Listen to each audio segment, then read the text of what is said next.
大家好啊！我係元朗有聲街分行 Amanda，今日我哋嚟睇一套元朗 YOHO Town 兩房緊廚單位，超靚，即433尺，即刻去片。咁一入到嚟呢，我哋左手邊就係一個廚房啦。佢見到業主做咗一個 L 型嘅工作平台啦。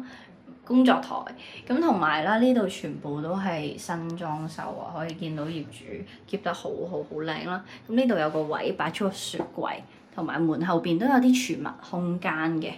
咁呢邊就大致上廚房係咁樣啦。咁一入嚟啦，就見到咧呢度係兩邊廳嘅設計啊，可以見到客飯廳分明啦，仲有個對流窗嘅。係啦。呢邊咧就向翻朗晴朗怡居嘅方向，咁見到啦，呢度嘅空間都好闊啊，電視可以買大部啲添啊。咁嚟到客房呢度啦，呢度就係間客房嚟嘅，可以見到啦，間隔都係四正嘅，規劃上咧都比較簡單啦。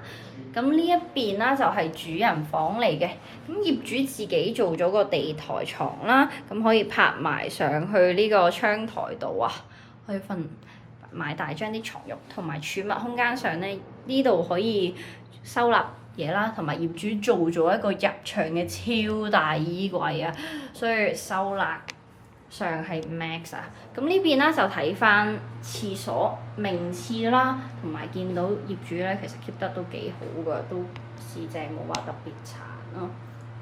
係啦，咁呢邊都一樣係擺個浴缸都好市正啊。咁今日咧就睇到嚟呢度啦。如果大家對呢個單位有興趣嘅啦，歡迎揾翻我有聲街分行 Amanda。拜拜，我哋下次見。